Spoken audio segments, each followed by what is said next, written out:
Gente, boa noite a todos, sejam todas muito bem-vindas. É um prazer hoje para o Projeto Lopes receber a Luciana Cassino. Luciana é psicóloga com formação em neuropsicologia, especialização em transtorno do espectro autista, especialista em luto e recentemente formada como sentinela pela Casa do Cuidar, né? Ela vai falar desse tema tão precioso que é ser uma guardiã do fim de vida, né? No Lu é fim uma de grande vida. parceira, trabalhamos juntas muitos anos aqui em Sete Lagoas, na faculdade, né? Lu retornou Verdade. para a casinha de origem em São Paulo, mas mesmo de longe a gente sempre manteve contato. Depois que eu fiz a formação em cuidados paliativos, foi a Luciana, né, nessas trocas da vida, que me indicou para o meu primeiro trabalho como paliativista, né? Sou muito grata a ela por esse Hum. retorno, né? E com muito carinho que a gente te recebe hoje, Lu, para fazer essas trocas, né, da sua experiência, da sua formação aí com a doutora Ana Cláudia. Muito bem-vinda. Eu que agradeço, Cá. Como a Estefânia falou, né? A gente tem pessoas que a gente guarda no coração e vê aqui um monte, né? A Eli trabalhou comigo durante anos na Pax de Minas, né? E quando eu dizia que eu trabalhava dentro de uma funerária, todo mundo falava, nossa, mas como assim? Né, Eli? E a gente conversava muito, a Eli era a responsável pelo grupo que a gente tinha, ainda tem, né, que chama Conversa, Palavras de conforto. Palavras de Conforto, fugiu, não? Sim. Palavras de Conforto. E eu fiquei 10 anos em Sete Lagoas, né? Sempre, a minha primeira palestra na faculdade foi sobre oncologia, sobre câncer de mama. A Jornada do Herói, você estava lá também, né, cara? A jornada foi em outubro de Uhum. 2013 e, e foi fazendo essa palestra que eu encontrei a doutora Ana. E me apaixonei por ela desde o início, né? E desde lá eu nunca mais abandonei ela. Eu fiz um curso com ela em macacos, aí em BH, e aí foi quando começou toda a minha história também focada nisso e fazendo os grupos de luto dentro da Pax de Minas. Eu acho que falar sobre esse momento, como eu falei, é muito pertinente. Nós estamos aí num processo, né, num processo de funeral do Papa, né, do Papa Francisco. E aí, não sei vocês, mas a gente acaba sendo muito curiosa, né, com essas questões todas. Então, quando alguém morre, e eu sempre fui assim, eu lembro de assistir, eh, ficar na televisão vendo, né, todo esse processo eu sempre estive. Eu falo que o processo de luto, falar sobre a morte, sempre esteve presente na minha vida por conta que não me permitiram me despedir da minha bisavó, né? E eu falo que ela foi o início dessa história. E aí eu fui curiosamente buscando saber sobre isso, né? E aí, assim, eu tive mais, né? Sempre estudei muito, sempre participei muito, né? eh, sobre esse tema, né? Tanatologia, sobre morte, sobre luto. E o que falar da sentinela, né? Por que que eu fiz associação com a morte do Papa Francisco? Porque eu acompanhei, né, o enfermeiro dele, né, dizendo sobre os últimos momentos dele, né? E eu achei muito interessante, essa analogia, né, do que é uma sentinela, né? Uma sentinela guardiã do fim da vida, né? E esse curso da doutora, ele é um curso que é quase uma alquimia que a gente faz, porque a gente passa por vários ciclos, né, como que eu poderia dizer? De reconstrução, né? A gente chega achando que a gente vai fazer um curso para trabalhar e ajudar o outro, e na verdade a gente faz um curso para a gente, né? Para o indivíduo, né? Então, você tem que estar muito preparado para estar nesse momento. E quando eu citei a questão do enfermeiro, né, do Papa, eu li que o Papa olhava para ele e falou assim, você acha que eu dou conta de fazer o caminho, né? No último domingo, coincidentemente, no Fantástico, eu tinha ouvido ele falar a última vez que ele abençoou, né? E aí depois eu fui ler que ele perguntou para o enfermeiro dele, você acha que eu dou conta de fazer o caminho? E aí, além de abençoar, ele fez o caminho, né? E eu acho que a gente é um pouco isso, né? Possibilitar com que as pessoas sejam exatamente. A Sandra é minha parceira nesse curso, ela está voltando para a casa dela. Depois, quando ela tiver já em terra firme nessa, aí ela vai falar. Mas a gente tem como que fala? Ai, peraí que tá travando aqui. É uma experiência de vida, sabe? Espera só um pouquinho.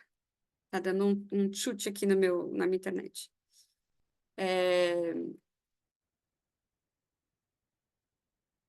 E a gente se transforma, né? A gente sente e vê, né, as coisas todas que o curso traz para a gente.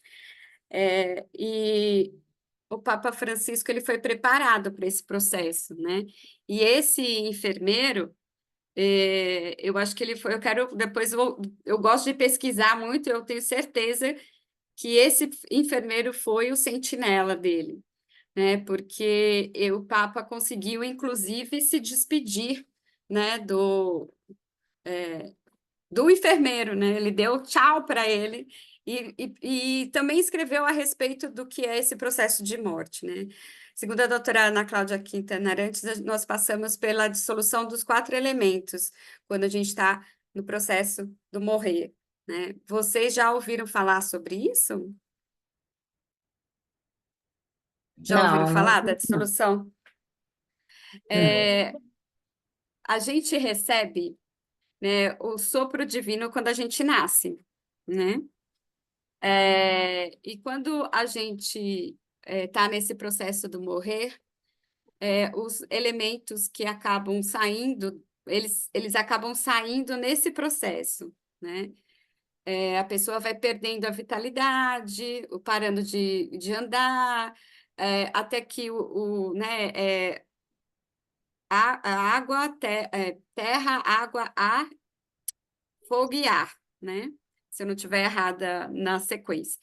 Então, todos esses processos, o fogo, por exemplo, quando ele vai embora, é aquela melhora da morte, né? Todos esses processos a gente aprende nesse curso, e antes da teoria ou de tudo que acontece, né, com uma pessoa que está nesse processo, a gente acolhe essa pessoa, né? A gente está ali para fazer esse translado, né?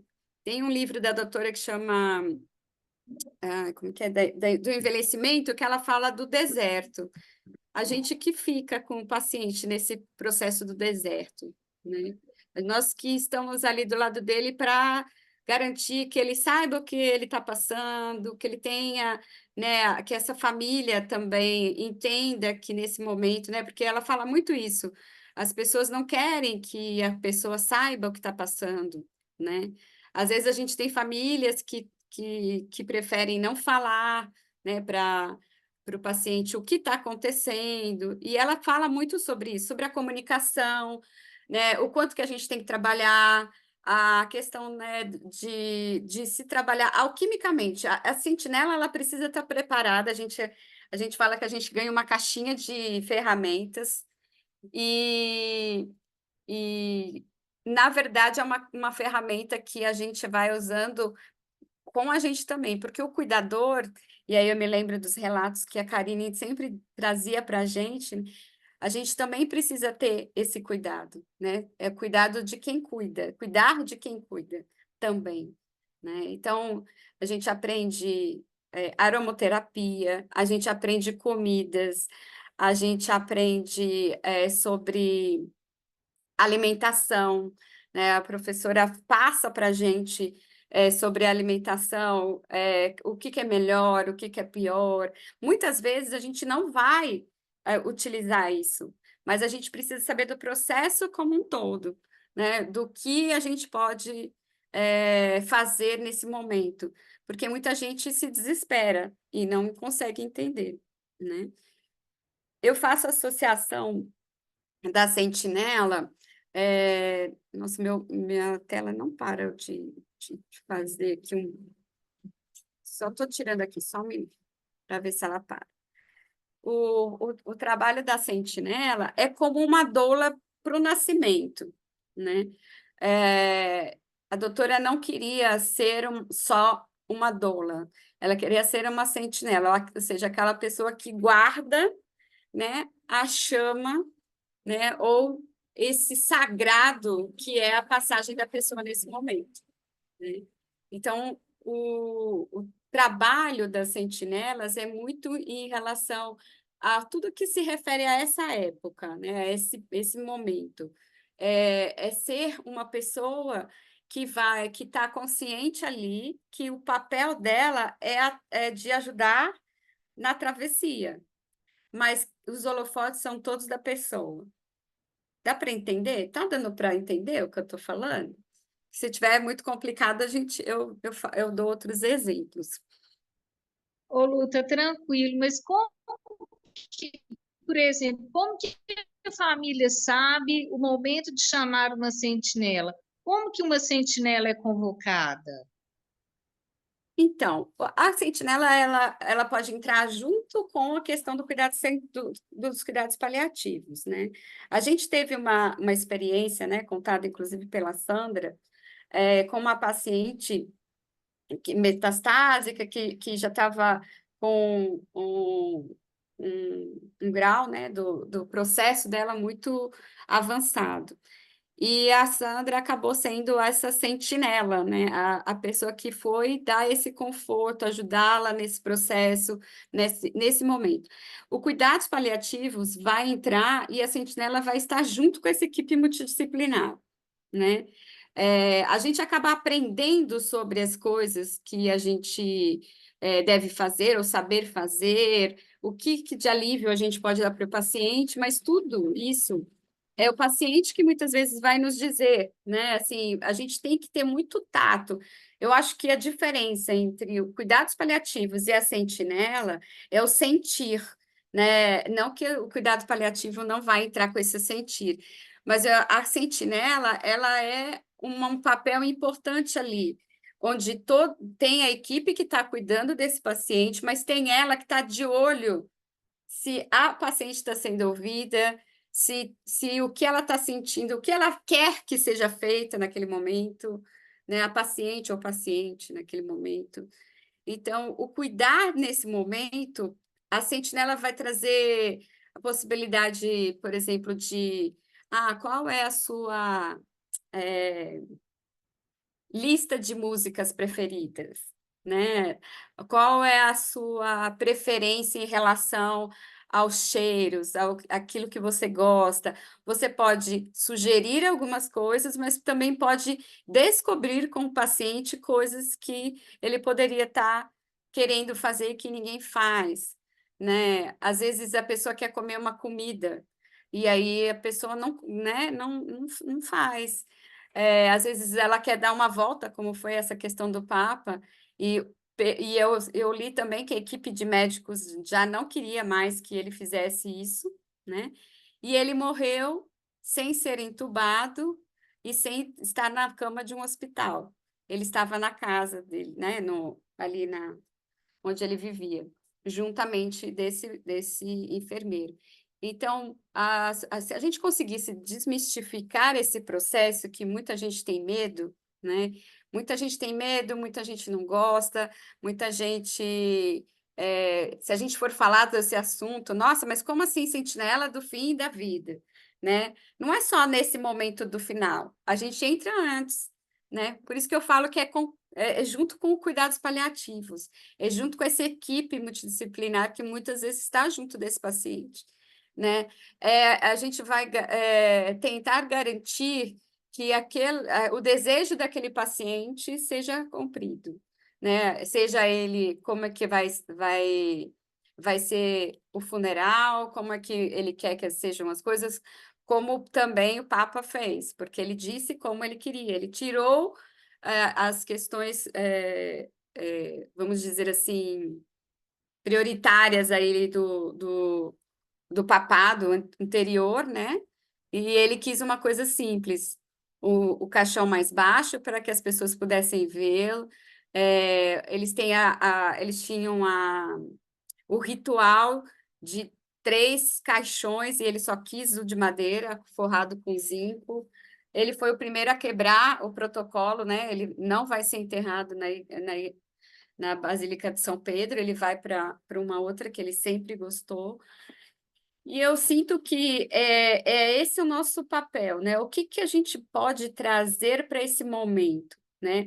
Uma das primeiras aulas das Sentinelas foi a doutora trazendo o caso de uma jornalista que tinha feito já vários processos, né, de tratamento do câncer, e ela resolveu que ela não aguentava mais fazer o processo. E aí ela procurou a doutora Ana para saber como que ela poderia fazer esse processo na casa dela, porque ela não queria mais passar, só que ela queria ter estar junto das pessoas que ela gostava, que ela pudesse sentir esse momento da melhor forma possível, sem dor, sem a invasão de, ai, nossa, se acontecer alguma coisa, como que eu vou fazer? Se eu vou para lá, vão levar para o hospital? E a doutora acompanhou ela, foi a sentinela dela nesse processo, né?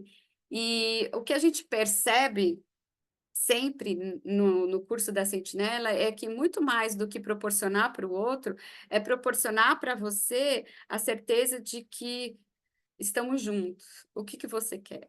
Estamos juntos, estamos de mãos dadas com esse processo do morrer, né? Então, voltando na dissolução, o último elemento que sai da gente é o sopro divino também, né? Então, esse processo, eu sempre falava nos nossos grupos, né, Eli, sobre esse processo do morrer. As pessoas, no nosso grupo de luto, elas sempre traziam a dificuldade, né, que foi de fazer esse acompanhamento, porque emocionalmente as pessoas estão muito próximas e não dão conta de trazer esse amparo, né? Porque o que menos as pessoas que estão doentes querem é que você sinta pena, que, nossa, coitado, porque as outras pessoas vão chegar ali com essa fala, muitas vezes, com esse comportamento de não, né, de achar que, ele, coitado, tá nessa passagem, né? E nós, seres humanos, quando a gente vai perdendo os fluidos e passando por esse processo, é, muitas vezes a gente tem a nossa dignidade sem ser conduzida da melhor forma. Então, preservar esse momento, sabe? Quem é que está lá na casa? Quem que vai receber? O que você quer comer? Ou o que você quer escrever para as pessoas? Por exemplo, essa paciente que, inclusive, a Sandra acompanhou, ela tem filhos pequenos, então ela proporcionou para essa paciente escrever cartas, ela mesma ajudou a escrever cartas para esses meninos, né? Proporcionou uma moça, ela era muito vaidosa, ela queria que as unhas dela tivessem pintadas de rosa.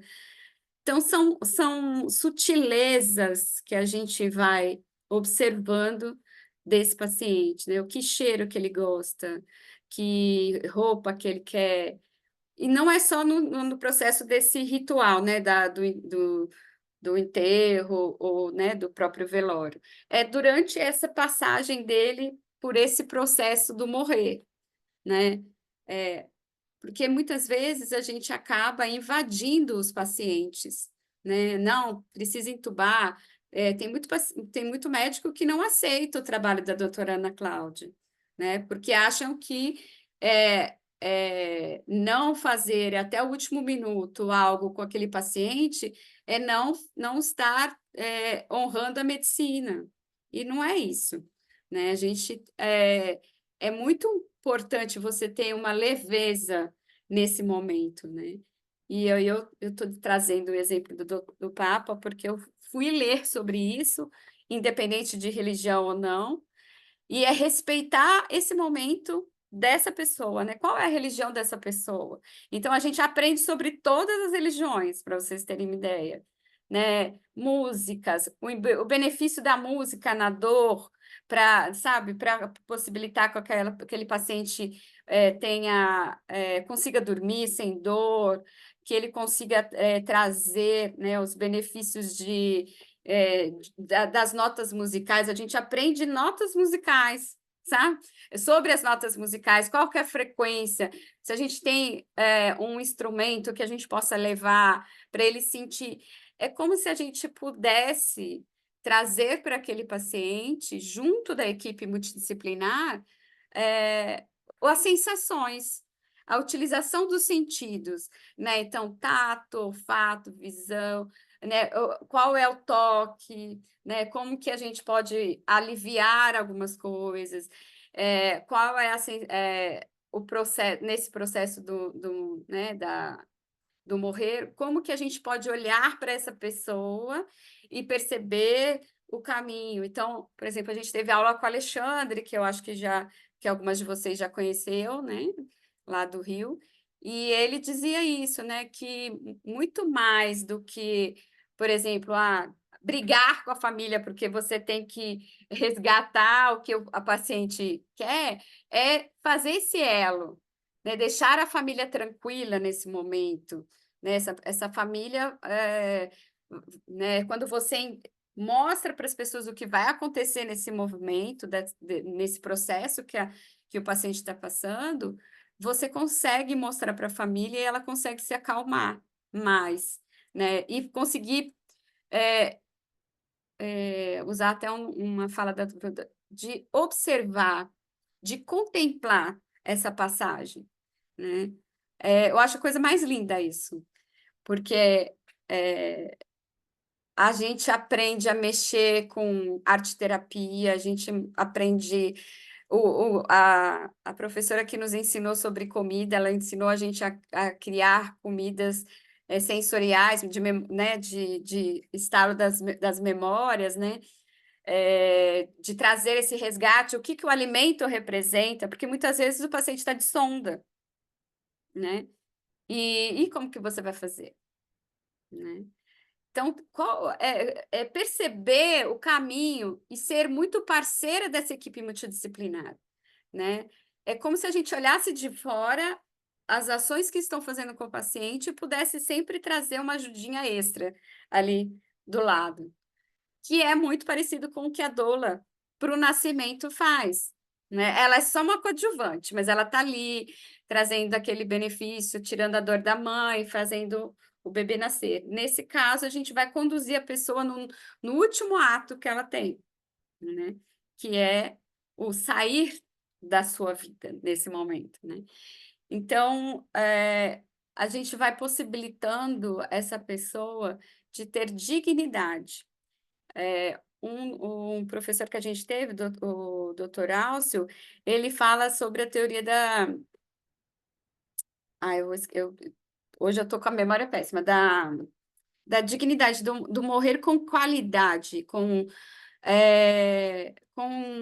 os seus, a sua intimidade preservada, por exemplo, né? Muitas vezes, se a gente está num hospital, a gente não tem esse movimento, né?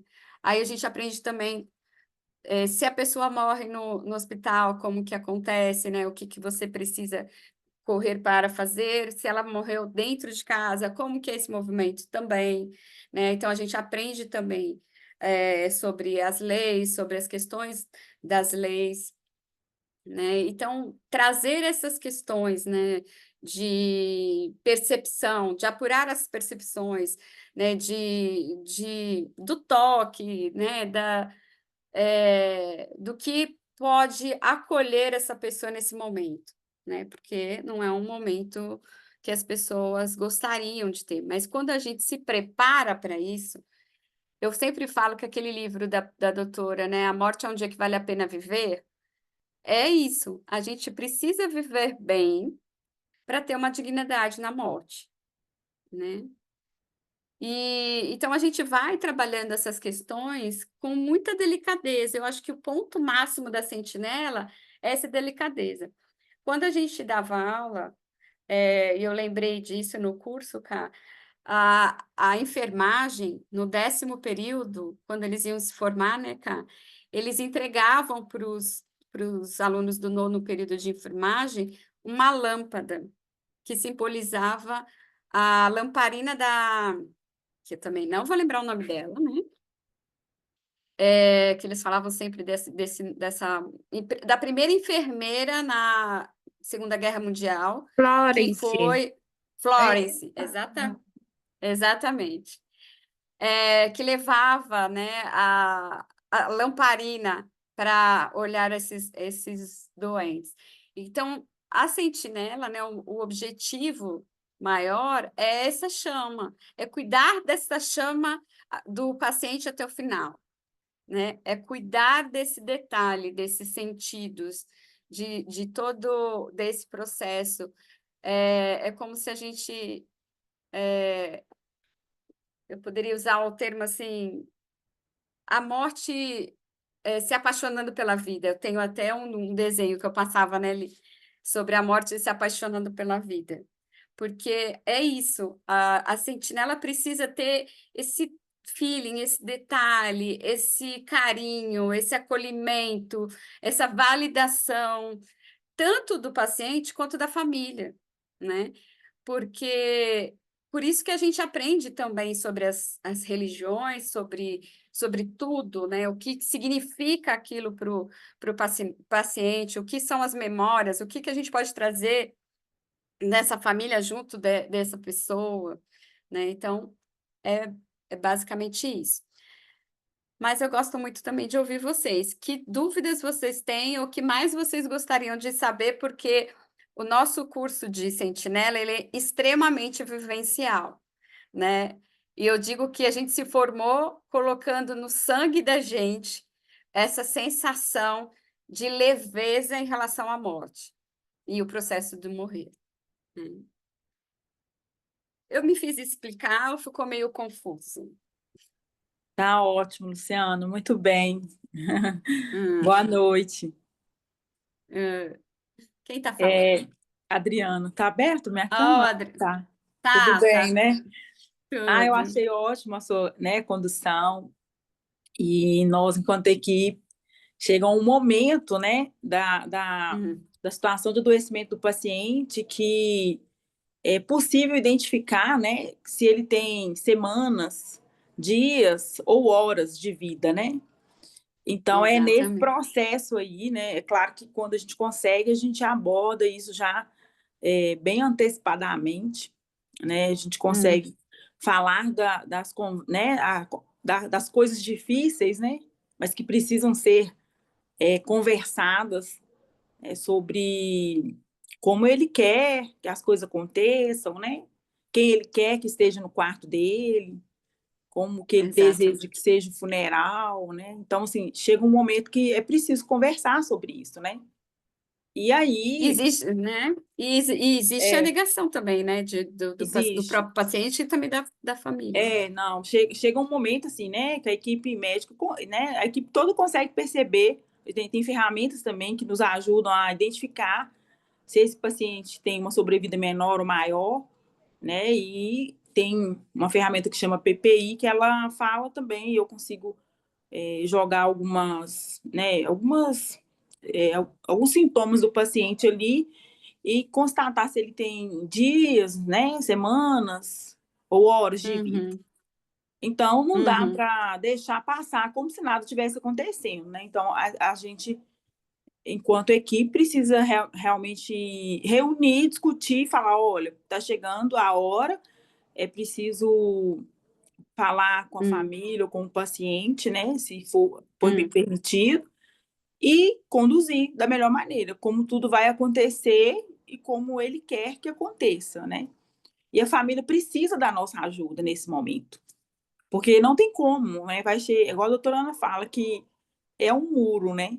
Que a pessoa vai se deparar com ele e não tem como ela correr. Então, é onde a gente vai abordar, né? Hoje a gente não tem um sentinela na nossa equipe, né? Mas esperamos que a partir dessa aula vão ter muitos sentinelas.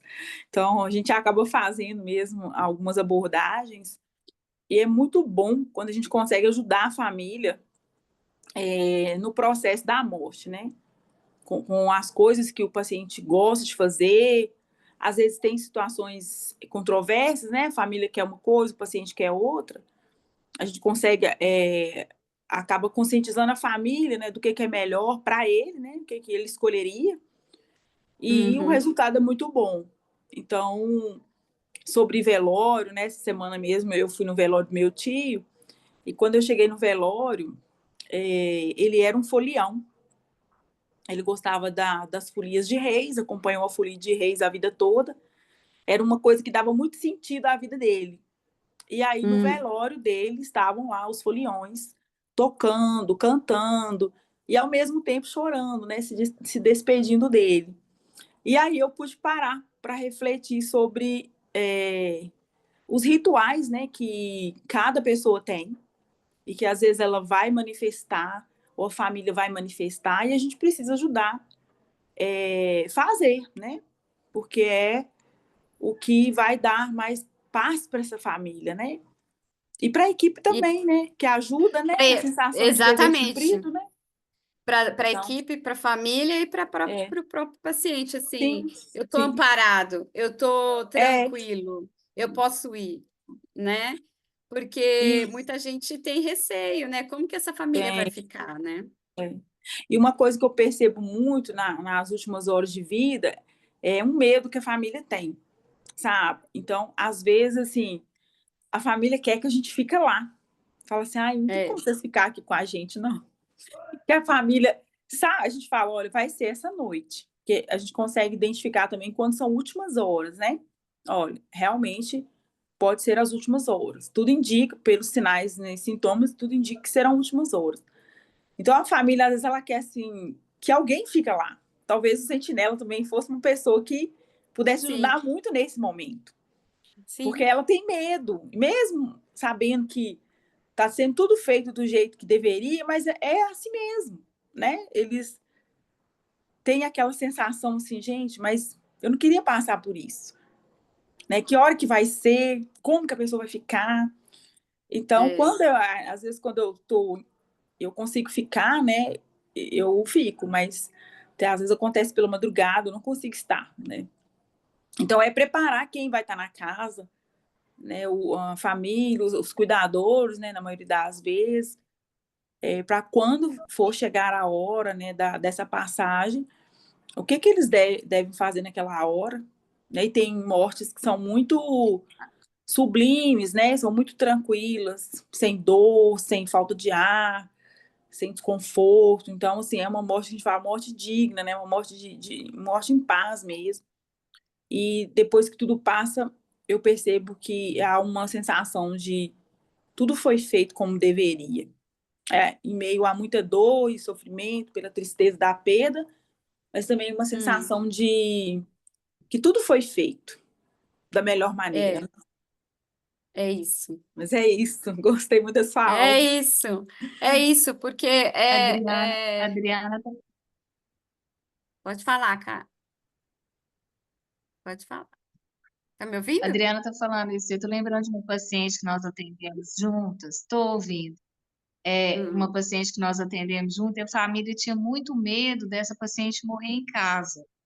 E aí, no final, elas decidiram que ia para o hospital, porque eles não iam dar conta mesmo, mas principalmente porque eles não queriam que o sobrinho dela, de 12 anos, visse que a tia ia morrer em casa. E esse menino cuidava muito dessa tia e gostava muito dessa tia. E para ela sarar, ele fazia adesivos, ele desenhava adesivos e colava no braço dela, na expectativa de que aquilo ali fosse curá-la. E aí, aí ele foi para o hospital, e no hospital eles tiraram todos os adesivos dela. E quando ele chegou no velório e viu a tia sem o adesivo, ele fez outro adesivo e colou na mão dela. Então, assim, ó, eu nunca vi um cuidado Esse é um sentinela mirim, né? tão grande, tão Sentinela mirim. significativo. Sentinela mirim total, né? Um E sentinela é essa, mirim. exatamente, porque assim, é isso. A gente não quer que a criança veja que a pessoa vai partir naquele momento, que é não sei o quê. Só que eles tiram de letra, muito mais. É, a gente teve vários grupos, eu e Eliane, de luto, que as pessoas falavam, ai, mas eu não levei meu filho, e agora ele ficou, né, chateado porque não viu. E aí eu sempre conto minha história. Eu tinha 11 anos, eu escutei atrás da porta que a minha bisavó ia morrer, eu era muito grudada com ela, e simplesmente minha tia falou, não, você não vai, né? E eu fiquei, na hora, assim, falando, por quê? Né? E aí eu fiquei buscando as respostas que eu não tive com a passagem da minha bisavó com outras coisas, durante toda a minha história, né? Então, eu vi um caixão e uma pessoa morta num velório que eu nem conhecia a pessoa, aí você fica impressionada. Aí depois, durante muito tempo, eu falava assim, gente, não, isso não dá, tem que acontecer. E aí eu comecei a estudar. Então, a criança, ela precisa ser, ela não pode ser poupada da história. Hoje em dia estão falando, inclusive, dos bichinhos também, né? Os bichinhos precisam se despedir dos seus protetores, porque eles ficam esperando, né? E então, assim, a gente precisa ter essa conversa que a gente está aqui, que já, quando eu comecei, ninguém falava nada, eu era, né? A gente é sempre tida como as malucas, né?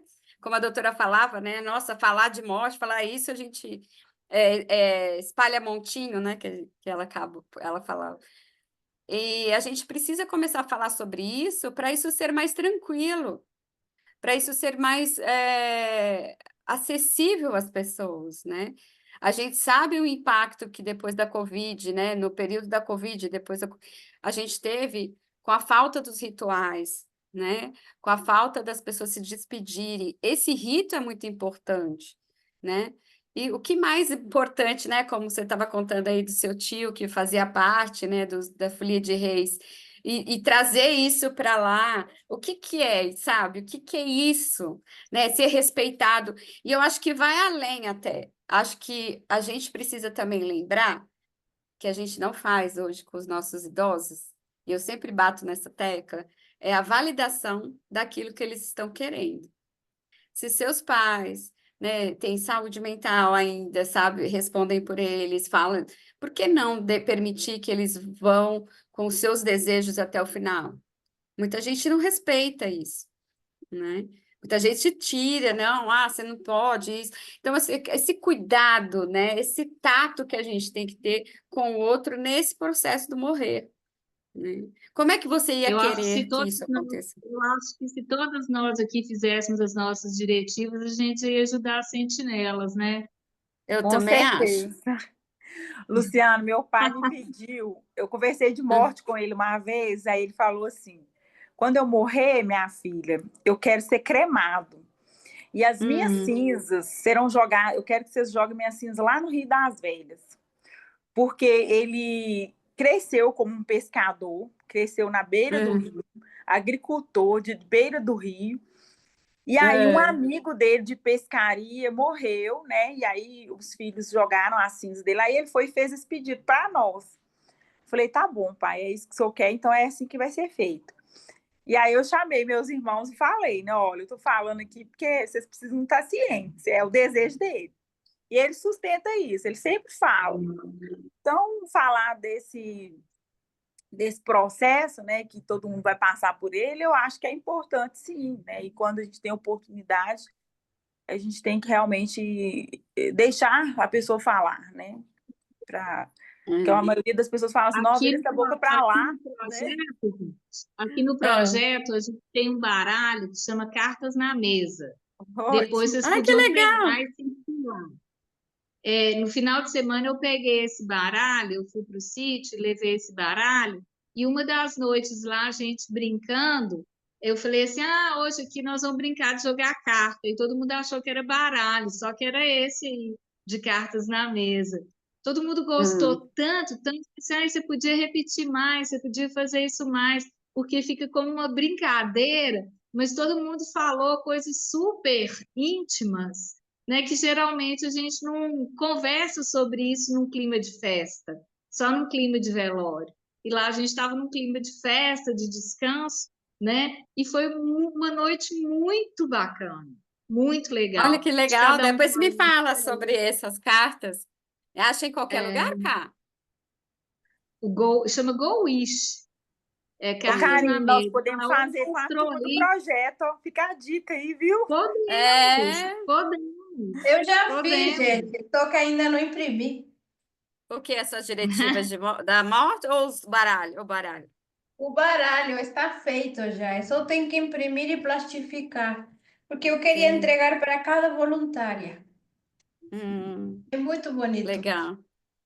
Muito legal isso que você falou, cara, de fazer isso no momento. Eu me lembrei aqui de um evento que eu fui em BH uma vez, que chamava o Jantar da Morte, feito pela psicóloga Luciana, de BH, que perdeu o marido Aham, por meio de aham. suicídio, e aí ela é uma tradição feita por uma pessoa, acho que nos Estados Unidos, de sempre chamar pessoas, convidar pessoas para o jantar, né? E o tema É. do jantar vai ser um pouco dessas questões aí da mesa, dessas cartas na A mesa.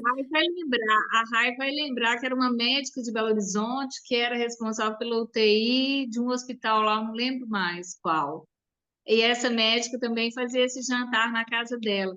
E aí os convidados não iam. Aí uma estratégia que ela utilizou foi comprar muito vinho bom, que aí o povo ia por causa do vinho. Mas depois É, eles foram por causa do assunto, não era, Rai? Eu não lembro mais o nome dela. Mas ela falou assim que os jantares no final eram ótimos, ótimos, ótimos, e todo mundo falava. Agora, eu acho que esse baralho, ele facilitou muito a conversa. Facilitou. facilita. Tá muito. Eu lembro de E um também Pode falar. exatamente. Não, esse baralho também facilita, por exemplo, para a construção das diretivas de morte do paciente, por exemplo. A gente teve uma aula sobre isso, onde a gente tem as perguntas, assim, se você quer ser entubado, você sabe, tudo, o que você quer no quarto do seu hospital, o que você quer fazer por você. Eu acho que o que mais nesse movimento, né, é importante, porque quando a gente fala da morte, a gente fala da única certeza que a gente tem na vida, que um dia a gente vai embora, né? E É. quando a gente pode falar sobre isso com consciência, cada vez mais a coisa flui, né? E aí um Fala, ficava assim, eu Adri. quero que toque essa música. Aí a gente foi escutar a música que era. Foi muito agradável, muito agradável. É. Eu estou vendo E aqui é que, isso. inclusive, na Casa do Cuidar tem o baralho para vender. Estou olhando aqui na internet aqui, e vocês, a Casa do Cuidar, inclusive, trabalha com ele também aqui. Eu acho que é um pequenininho, eu tenho também. Eu fiz, junto com outros psicólogos, esse baralho aqui também, que é o ciclo de despedida. Você pegou lá, Cá? Já, o seu? Ai, Ainda que bacana. não. Vou pegar, vou Tem pra- pegar. E que fala sobre o ciclo de despedidas. Esse aqui é ótimo para fazer o grupo de luto. Os meninas lá da Pax compraram também. Então, fala de várias, sabe, os rituais de despedir, compreendendo o luto, tipos de lutos e perda, né, avaliação se está patológico ou não, o luto antecipatório, né, preparando-se para essa perda, estratégias terapêuticas, rituais de despedida, suporte social, rede de apoio, luto, espiritualidade e religiosidade, e reconstruindo a vida após a perda. São Eu várias, comprei va- esse aí, gente. Eu vou trazer para o projeto também. são várias psicólogas, cada uma foi responsável por, psicólogas e psicólogos foram responsáveis por 4 cartinhas, E as minhas são em relação ao luto antecipatório. 6. E aí eu falo sobre as diretivas de vontade, né? E falar sobre isso, né, gente, fala. Por isso que eu falo que ser sentinela foi uma alquimia. A gente entra meio como um chumbo e sai como, né, um ouro mesmo, né? Como se a gente tivesse graduado, né? Porque aí a gente começa a pensar na nossa vida. Será que eu estou vivendo a minha vida adequadamente? Né? Como é que eu vou estar com alguém que está num momento como esse, né? E tô mal também, ou acho que sou eu a estrela da casa, sabe? É muito, muito sobre isso. Então, eu tenho as minhas 4 cartas, 30, 31, 32 e 33. E elas são bacanas porque elas têm um conteúdo e têm estratégias. Eu já vi que outras pessoas que não são psicólogos compraram as cartas e falaram que é muito instrutivo, sempre tem um exercício que você possa fazer, né? Então, eu falo das diretivas antecipadas de vontade, sobre o que é esse documento, né? E aí falo, auxilie o seu ente querido a expressar essas escolhas em um documento, né? Quais são as suas escolhas inegociáveis, o que você considera sagrado, o que seria para você uma morte digna, quais são as suas preferências médicas em relação à doação de órgãos, quem decidiria por você, se necessário. Né? Esse exercício pode proporcionar clareza e serenidade tanto para você quanto para os seus entes queridos. Então, assim, é muito legal que a gente entenda sobre isso, por mais difícil que tudo isso seja, porque a vida da gente já é tão pesada. Imagina a gente ter uma morte dolorosa, né? E é o que a gente percebe, né? Até as expressões faciais das pessoas, a gente teve uma aula que falava sobre as expressões, que é aquela que a gente muito no interior, tem muito isso no interior, que é você olha para a pessoa no cachorro e fala, nossa, ele está sereno, né? Ele fez uma passagem tranquila, né? E é interessante, né, voltando também à questão do Papa, que falaram isso, que ele estava sereno e que foi tudo muito rápido. Ele teve um AVC, depois deu insuficiência e aí eles começaram a chamar o nome dele, né, para poder declarar como morto, né? E todas essas superstições que a gente acaba tendo, né, com relação à morte, elas têm um fundo de verdade no sentido de que se a gente entendesse melhor o que acontece, né, aquela melhora da morte, né, que as pessoas falam, a doutora fala que mesmo que a pessoa não esteja doente, que é aquelas mortes por acidente ou que acontece tragicamente, as pessoas também vão tendo a saída dos 4 elementos, né, de uma outra forma, mas ela fala que também sai, né, a gente vai perdendo esses elementos. Então, como seria importante a gente desmistificar esse momento, né? Que em outros países já não tem mais, né? Aquele desenho lá do Coco, A Vida é uma Festa, é maravilhoso para dizer, para contar para uma criança como é a passagem, né? O que é, e sempre, e não tem jeito, né? Isso tudo vai falar da família, né? Então, sistemicamente, a gente tem que trazer essa questão sempre, né? O que você quer fazer com você nesse momento, né? Alguém aqui já sabe ou nunca pensou sobre a sua morte? Eu já tenho até a roupa separada, Luciana. Muito bem. Eu tenho uma que tem até os escarpãs já, né, Sandra? A Sandra já tem, porque a Sandra, ela é fina, ela é chiquérrima, né, Sandra?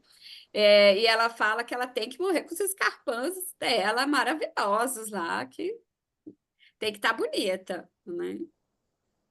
Então, a gente precisa... Pode falar. Não, eu ia te contar que eu fiz minhas diretivas antecipadas, e eu fiz um pacote com os desenhos dos meus filhos. A única coisa que eu quero levar é papel, os desenhos deles.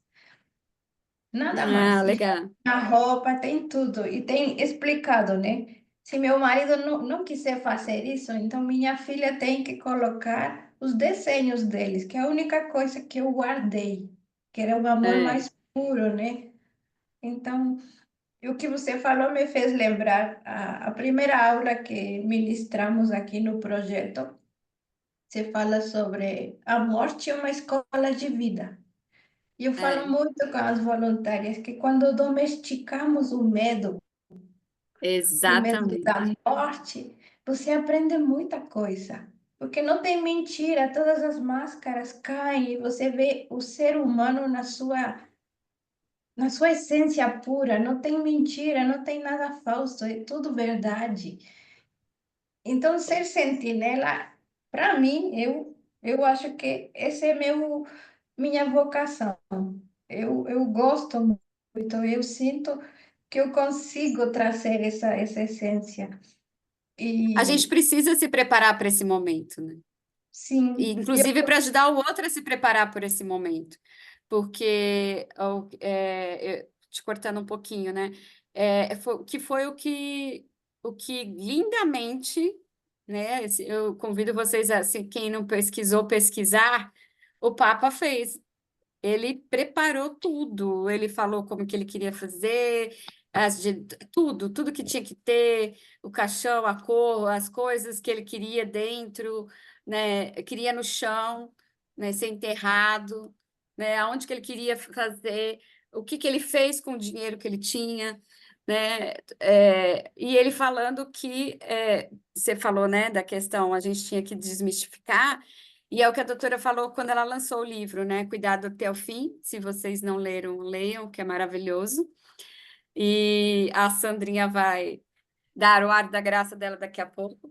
Mas ela falou nesse dia que ela lançou o livro que, mesmo que você tenha muita grana, esse processo é um processo, né? Ah, eu quero estar no Einstein, né? No melhor hospital. Cara, tente fazer isso no meio da tua família, né? Esteja com quem você gosta, né? Queira estar num processo, não fuja desse processo. E a outra coisa que ela fala também é que se a gente está acompanhando um ente querido, ou mesmo como sentinela, ou como paliativista, que a gente observe, né? Seja espectador desse momento, porque ela disse que é momento que a pessoa tem mais verdade ali. Ela pode ter sido horrorosa em toda a sua vida, mas esse é o momento mais especial da pessoa, né? Né, Sam? Essa é a Sandra. Fala um pouquinho aí, complementa a sua Oi, amiga Sentinela. gente. Eu vim aqui no caminho ouvindo vocês. E aí, como isso mexe com a gente, né? Acabei de ver no chat que tem alguém que está muito impactado, né? Com a leveza com que o Papa partiu. E aí, assim que eu soube que ele partiu, eu coloquei lá no post da doutora Ana: a morte o encontrou vivendo. E foi É, exatamente isso que aconteceu. E, gente, eu falo isso, né? Eu falo muito é, disso. Falei isso ontem na minha fala lá no Oncoguia, né? Que eu decidi que quando a minha morte chegar, ela vai me encontrar vivendo. E isso é de extrema importância. E estava ouvindo essa menina falando agora, essa boliviana, né? não? Ela equatoriana. falando que está Equatoriana. tudo pronto, que tem coisas, né, que ela já delimitou, que ela quer. E aí eu finalizei sexta-feira o meu testamento vital, que a Luciana Uhum. faz parte dele. Ela está lá como uma das minhas sentinelas e Eu falta serei só o aval sentinela da minha dela. paliativista. Sabe? Eu Hum. coloquei lá as questões médicas, o que eu suportaria, o que eu gostaria que fosse feito, mas isso é ela que vai bater o martelo, né? Mas é assim, eu sou uma encantada pela morte, sabe? Pela finitude. Eu acho a coisa mais linda deste mundo. E aí eu vinha, inclusive, no caminho, conversando com o Uber, sabe? Que o câncer me foi um excelente professor. Eu tinha uma vida louca, com 5 escolas, com 3 projetos, criando 3 filhas, separando, maior loucura, de luto pela minha mãe. E aí chegou o câncer nessa vida louca, que eu não tinha tempo para absolutamente nada,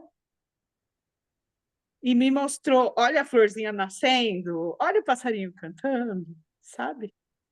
Isso foi muito É. mágico, sabe? Eu fui apresentada para mim, para minha vida, e infelizmente eu tive que ter câncer para ser, né? Para receber esse choque, esse sacudida, né? Essa sacudida.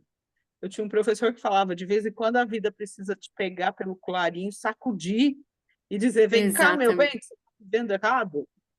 E foi exatamente isso que o câncer fez comigo. E aí hoje eu sou uma paliativista, eu divulgo meu diário de bordo na internet desde as suspeitas do câncer, e daqui a 4 meses eu faço 12 anos enfrentando câncer. Vivendo, né, Sam? São 4 diagnósticos. Estou aqui, vou fazer minha quimioterapia. Estou no 46º de uma quimioterapia, que todo mundo que tem medo, que cai unha, que some digital, que sangra os pés, que cai dente, e eu estou ótima. E pintando e bordando. Ó, acabei de sair do Oncoguia. Saí do Oncoguia, fui ontem o dia inteiro, saí hoje do Oncoguia de tarde, fui para a Casa do Cuidar, estou chegando em casa agora. Quem diz Eles que eu sou tiveram uma uma paciente? palestra da Gláucia, Karine, da Ah, Gláucia. eu vi. Uhum. Quem diz que eu sou Ô, paciente gente, paliativa deixa eu, recebendo deixa eu cuidado entrar paliativo? aqui de novo e falar para a Sandra, porque eu estou aqui assim impactada de saber que a Sandra é essa Sandra. E que É, honra da exata. Sandra estar aqui. Porque é uma honra, sabe por quê, Sandra? Eu te conheço igual fã, né? Que conhece o ídolo não conhece o fã. Mas o ano passado todo do curso da Ana Cláudia eu venho te acompanhando, né? E acompanhando a sua força, a sua alegria, a sua vontade de viver e o seu exemplo de vida mesmo, né? Então eu estou aqui assim impactada de saber que eu cheguei perto, sabe? Nossa, muito feliz mesmo de você estar aqui conosco, de passar de sua experiência para a gente, né? Assim, de estar perto e de falar o tanto que é possível viver depois de um diagnóstico. Eu estou no Exatamente. 4º Que um diagnóstico. diagnóstico, que um diagnóstico não nos define. Não, Não. não nos define. O nosso trabalho de fechamento de curso dos Sentinelas foi fazer um plano de assistência para a Sandra, né? Conhecendo ela como conhecendo. Então, foi muito legal, assim, né? Teve até a playlist das músicas dela. Depois, se vocês quiserem, a gente compartilha, né, Sandra? Mas foi muito legal, porque e é legal porque às vezes a gente olha o paciente e acha que ele vai querer algumas coisas, e ela ainda falava assim: só não aceito o que que era mesmo andar de cadeira de rodas? Não. De Então, muleta teve um grupo que carregada? colocou, né? Se ela adora evento, então se ela não estiver andando, a gente bota ela na cadeira de roda e leva. Ninguém vai me pôr na cadeira de roda, gente. Eu não Exatamente. construí, sabe? Eu não construí um acervo de 380 pares de escarpão para alguém me colocar numa cadeira de rodas. Olha isso, eu falo, Ninguém vai fazer isso. exatamente. Aí, e se der tempo ainda, gente, a Sandra cuidou dessa paciente que a doutora Ana Cláudia também cuidou, e ela foi a sentinela dessa paciente que passou no Fantástico, não sei se vocês viram, depois Ah, a gente pode... Nami? Não, Não, não. a Priscila, o nome Priscila. Ah, eu do vi, Dé consultório. do Fantástico, eu vi. Aham. E a Sandra foi a sentinela da Priscila. Se der Na tempo da verdade, gente contar, foi muito lindo. o Fantástico contou a minha história e a da Priscila, né? É É. assim, É óbvio que teve depois algumas histórias que o professor Alexandre trouxe, mas a essência do Fantástico foi contar a história de duas mulheres em tratamentos paliativos, né, em cuidados paliativos. E foi muito Mas a incrível. Sandra pode falar, a gente está aqui para te escutar. O que você quiser falar, a gente está aqui.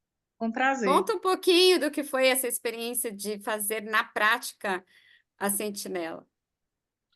Então, Priscila não é a minha primeira sentinelanda. Eu já sentinelei várias meninas, dentre elas Simone, que está fazendo 4 anos, agora 3 anos, que a Simone foi, e que eu consegui cuidados paliativos para Simone. Eu pedi socorro na Casa do Cuidar e a doutora Ana Paula adotou a Simone, sabe? Simone era uma amiga muito querida daqui de Suzano, que quando eu ia na minha consulta, eu pedia caixa fechada de Tilex, de codeína, de Tramal para minha médica, e deixava aqui guardado para as horas que a Simone me pedia socorro, sabe? E aí um dia ela estava tomando banho, sentada no chão do banheiro, tomando um banho quente, porque estava com muita dor, e me ligou 00:30, Sandra, eu não aguento mais de dor. Eu falei para ela, manda o Douglas aqui pegar remédio que eu tenho, mandei a caixa fechada, sem comprimidos. E aí ela tomou aquilo como água. Logo ela precisou de novo e ela veio aqui na minha casa buscar, sabe? E eu contei isso pro Uber hoje, eu falei, tem um banquinho que ela sentou para conversar comigo, que a gente orou, que eu toquei para ela, para aliviar. E quando ela saiu daqui, eu pedi socorro para a Mari na Casa do Cuidar. E com meia hora, a doutora Ana Paula adotou ela. E ela foi na consulta, 4 dias depois, ela me ligou 6 horas da manhã, do meio do quintal dela, dizendo para mim, eu estou aqui olhando para o céu, o sol está nascendo e a minha impressão é que eu morri e fui para o céu.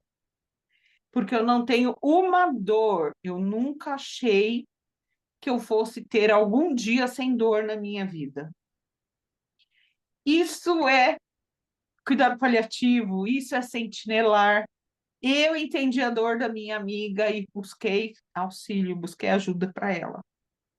A Priscila foi o meu caso mais lindo, sabe? Foi o meu atendimento mais lindo, porque eu a conhecia desde a gravidez do bebê. E a gente, sabe, deu uma hora que os tumores começaram a crescer muito rápido e precisava interromper a gravidez para salvar ela, para voltar para o tratamento. E eu liguei para os meus amigos médicos, sabe? E a gente conseguiu. Em meia hora de ligação, a gente conseguiu um médico que fizesse o parto do Arthur. E aí ela voltou para a quimioterapia. Foi muito difícil porque ela queria amamentar o bebê e não dava, né? E aí esse bebê nasceu e um dia a gente estava indo para o hospital porque a tia dela também é paciente. E era um dia que nós duas tínhamos consulta, eu peguei carona. E aí quando chegou lá, eu recebi o meu 4º diagnóstico de câncer. Voltei de lá com essa medicação que me fez pirar na batatinha, porque eu tinha tamoxifeno por 10 anos, tomei 4 anos e meio, e do nada meu médico trocou e me deu prescrição para 6 meses.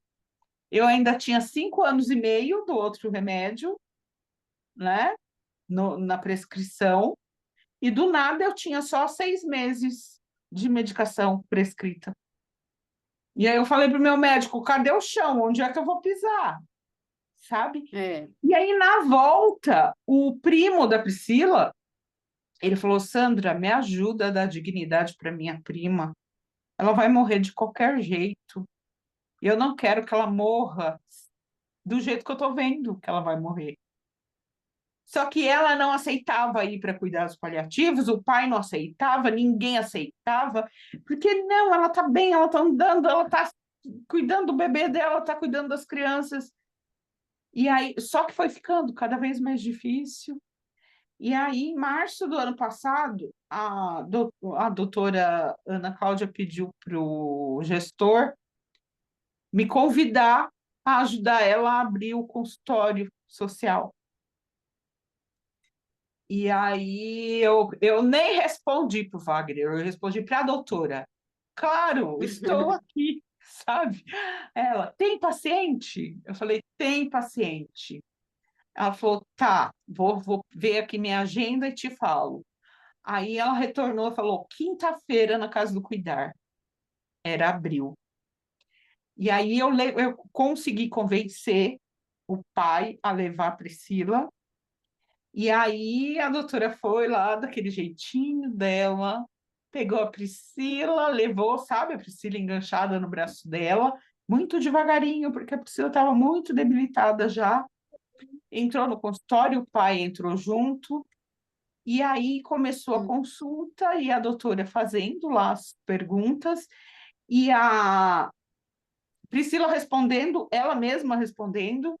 Aí a doutora conta que teve uma hora que o pai dela falou, o que é isso, Priscila? Você nunca conversou com o médico? Por que você está conversando hoje? Porque era sempre ele que respondia. E aí ela falou, eu nunca fui tratada como gente, eu nunca fui questionada, eu nunca levaram a minha dor, né, a sério, nunca conversaram comigo como, sabe, eu sou a paciente, as pessoas conversam com você, pai. Ninguém pergunta nada para mim. E aí a doutora ofereceu cuidados paliativos para ela, ela aceitou. E a doutora veio lá, devagarinho, com a Priscila enganchada no braço, e falou: temos um consultório aberto, ela é a primeira paciente, e a gente precisa pôr plaquinha no consultório. Eu falei: qual é o nome do consultório, doutora? Priscila Santos. Providenciei a plaquinha, e a gente fez a inauguração desse consultório, foi tudo de lindo. A doutora cuidou da Priscila, e aí aconteceu o fantástico na nossa vida, né? Que hoje, exatamente hoje, está fazendo 1 ano que a gente começou as gravações para a matéria que foi ao ar no Fantástico. Foram 6 meses, são mais de 150 horas de história para sair 18 minutos no Fantástico, mas que foi muito lindo. E aí, Priscila foi ficando pior, foi ficando pior. A doutora precisou viajar para o Atacama, né? Para fazer a parte dela, da entrevista. E ela me ligou e falou: você é a sentinela da Priscila, tá bom? Eu tô saindo na volta. E assim, eu fiquei de guardiã da Priscila, da Pati Beck, da Pati Loretti. E Priscila ficou muito mal. Priscila teve uma falta de ar muito grande. E aí pediu para ser levada para o hospital. E chegou lá e ela foi negligenciada, e ela foi torturada, e prenderam ela num quarto sem direito a ver a família, sem dar remédio de dor. E o pai ligou para a doutora, né? Mandou mensagem para a doutora, que via uma única vez no dia, 3 horas da manhã, as mensagens, porque ela estava num lugar que não tinha sinal. E ele falou: vou assinar o termo de responsabilidade, vou tirar minha filha. E ela falou: tudo bem, eu assino embaixo. Aí a doutora me ligou e falou: o que a gente faz? Vou mandar uma enfermeira conversar com você. E a enfermeira entrou em contato comigo de madrugada mesmo, tudo de madrugada. Aí a menina: oi, sou a enfermeira fulana, doutora Ana Cláudia me passou seu contato, amanhã eu vou visitar a Priscila para avaliar, para levar para o hospice, para não sei o quê. E eu respondi na hora. Eu falei: tá, tô sabendo, já sabia que você ia falar comigo, que hora você chega amanhã? E ela: nossa, você já me respondeu, né? E aí acompanhei essa menina, a enfermeira Marisa, na visita para a Priscila. Chegamos lá, Priscila já estava com a cama na sala, já era muito difícil caminhar, ir para o banheiro, ir para tudo. E enquanto a Marisa foi fazendo anamnese, ela, nossa, não pode ser essa cama, porque ela foi ajeitar a Priscila e a Priscila bateu a cabeça na parede, sabe?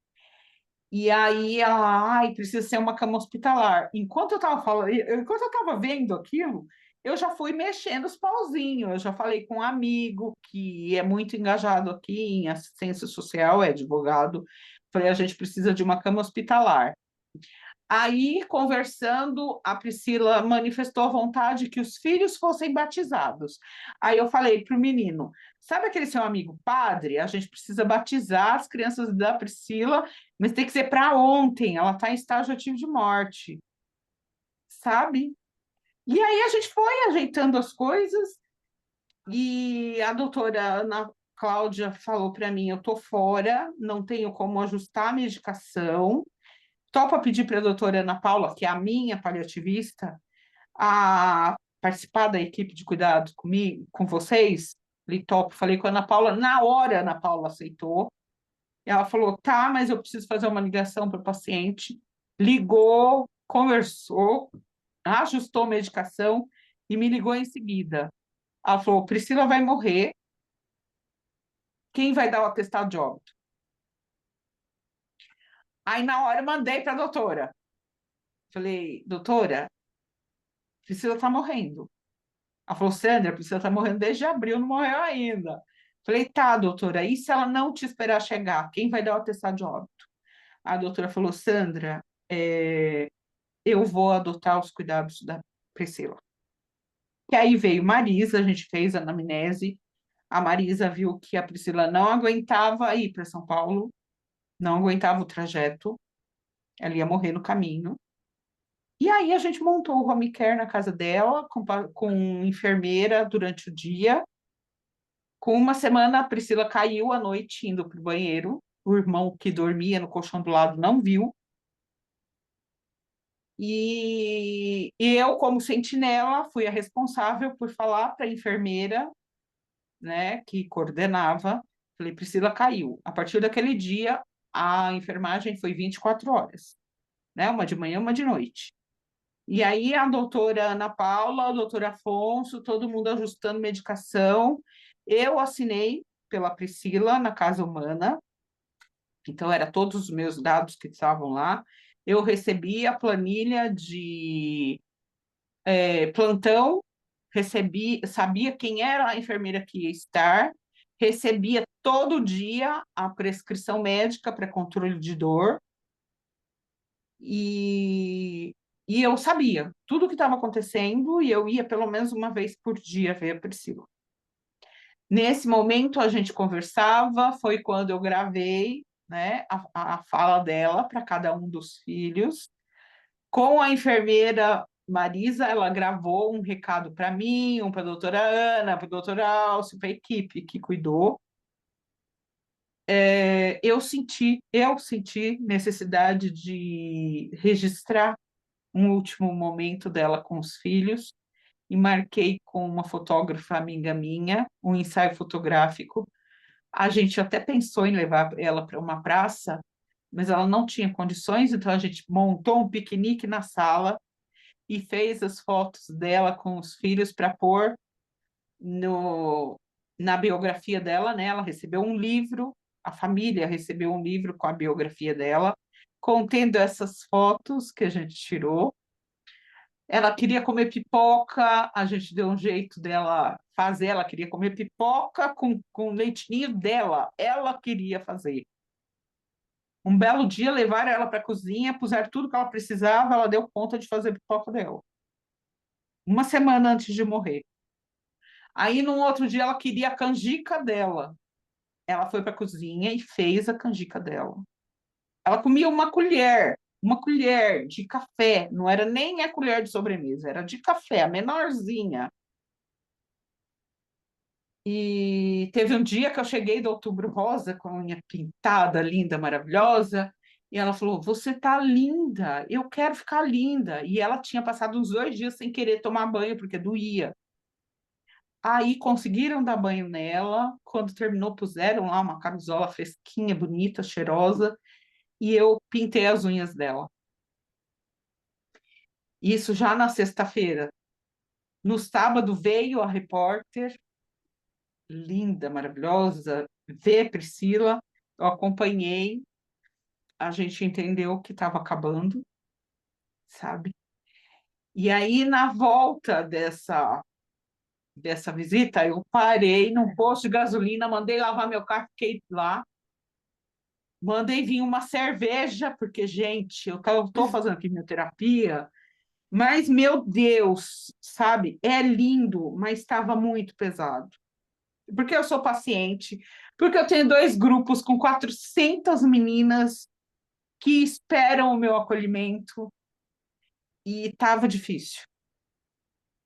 E aí eu mandei foto para minha médica, tô aqui. Ela, como você tá? Eu falei, eu preciso que converse com a Ana Carolina porque ela tá bem mal, ela saiu chorando, a gente nem conseguiu se despedir.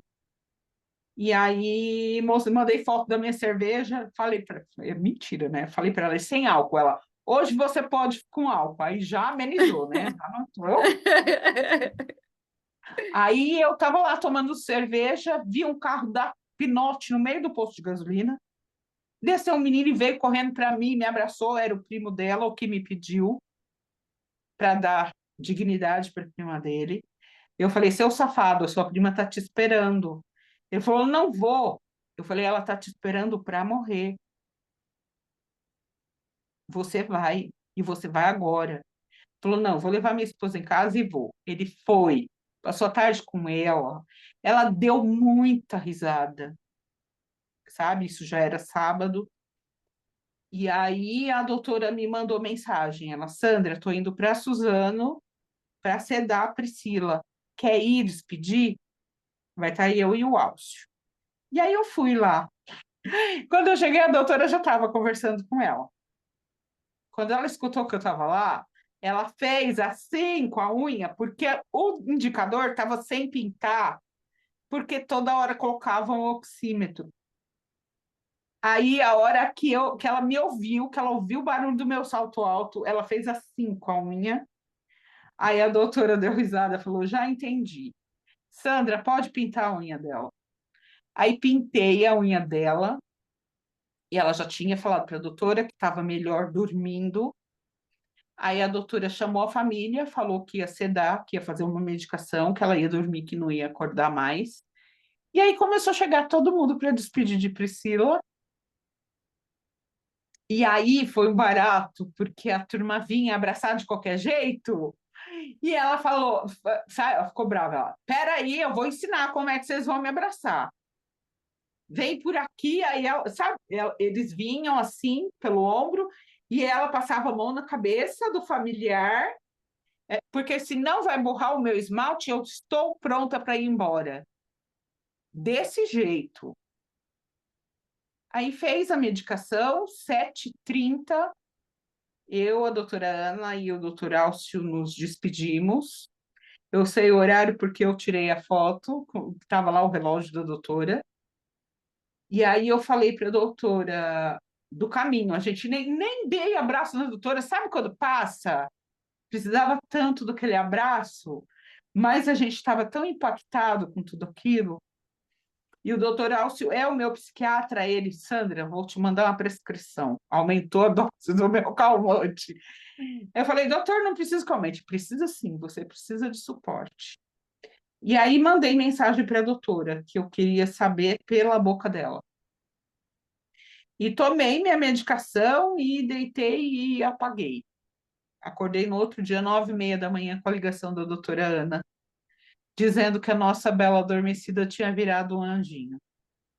E foi assim, foi muito incrível o jeito que foi. Foi muito mais incrível o dia que foi. Priscila morreu no dia 12 de outubro, dia dos cuidados paliativos, e foi sepultada no dia do câncer de mama metastático. E no dia 8, eu tinha feito um ensaio fotográfico com as meninas na Casa do Cuidar, e a gente ganhou um buquê pink. Eu nunca vi rosa pink. A gente ganhou um buquê pink, da cor da minha roupa. E eu guardei esse buquê a semana toda, sabe? Trocando água gelada, cuidei dessa flor. Aí, na hora que falaram, Priscila morreu, eu peguei uma flor daquela, embrulhei numa coisinha de renda e levei para pôr na mão da minha amiga, a flor que tinha estado na mão de todas nós no ensaio do Outubro Rosa. E dei tchau para minha amiga. Foi a coisa mais linda. Uma semana depois, no domingo, dia 20, ia ao ar a matéria e chamaram a gente para gravar colocando a Priscila no céu da casinha. A gente gravou, mas não sei por que cargas d'água não foi ao ar essa cena, mas foi um momento que eu e a doutora Ana nos abraçamos, que foi um momento que a gente entendeu que a gente tinha vivido uma história linda de morrer. Foi muito incrível, muito incrível. E aí veio, né, o Fantástico à Noite e tá lá a frase: quando eu morrer, a morte vai me encontrar vivendo. Vivendo. E eu nem lembrava mais daquela frase, porque, gente, o Fantástico foi ao ar dia 20 de outubro e eu falei aquilo dia 24 de abril. Eu não lembrava mais. E até hoje essa frase virou já camiseta, virou bordão, todo mundo me identifica por ela. Me identificavam antes pelo Respira Menina, agora, quando a morte chegar, vai me encontrar vivendo. E é isso, é isso. Isso é um pouco do que é uma sentinela, vocês sentiram aí na prática. Lu, eu escrevi um pouquinho aqui do que eu entendi depois que eu escutei você e a Sandra falarem, e para a gente concluir, que eu acho que já está na hora da gente fechar, né? Eu queria concluir. Ser Pode. sentinela. Ser sentinela, o máximo da sentinela é a delicadeza. O objetivo é cuidar da chama, do sopro de vida até o final. É ter o carinho do toque, da percepção, da leveza e do acolhimento. É acompanhar a dissolução dos 4 elementos, do fogo, da água, da terra e, finalmente, o ar. Quando a chama, o sopro de vida se apaga e o fio se rompe, os anjos renascem. Depois do que escutei hoje da Luciana e da Sandra, penso que sentinelar é, acima de tudo, um ato de amor, para que nós, que aqui estamos, tenhamos a certeza de que a única coisa que se leva dessa vida, coração, a única coisa que se leva dessa vida é o amor que a gente tem para dar. Obrigada, Lu e Sandra, por vocês existirem na vida de tantas pessoas. Parabéns pelo trabalho de vocês duas. E muito obrigada por dividirem conosco histórias tão amorosas e tão preciosas. Uma honra ter vocês conosco essa noite. Uma honra imensa. Muitíssimo obrigada. Em nome do Eu que projeto. agradeço. E A gente agradeço que a agradece. Sandra, minha amiga, que eu, logo no primeiro dia, uns primeiros dias do curso da Sentinela, eu falei, eu vou ser sua sentinela. E tá aqui passando, né, esse pouquinho aí do que a gente sentiu, dessa chama para vocês, é muito bom. Contem comigo, sempre que vocês precisarem, se quiser fazer uma roda também desse baralho, a gente está disponível nessa. Sim. Contem com a gente. Eu preciso falar também, vou dar mas é rapidão, que eu tive a mesma sensação que a Karine. Tu não me conhece, Sandra, mas eu te admiro de longe, aqui do Sul. E assim, quando eu vi o teu rosto aparecendo, eu pensei, ai meu Deus, eu tô na mesma sala que a Sandra! Então deixo todo o meu carinho e admiração. E qualquer Linda. coisa, tu sabe que tu tem alguém no Sul aqui também. Que delícia! Ah, que lindo, viu? Adorei. Podemos tirar uma foto para Com publicar? certeza. Então todo mundo fique linda e gata com um sorriso.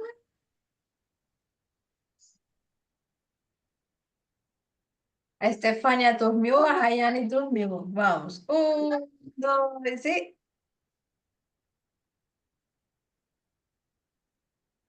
Pronto. Tirei. Que linda.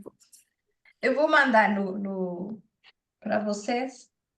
Tá. Ô, Paola, conta, só para concluir, conta para a Sandra e para a Luciana como que você começou o projeto.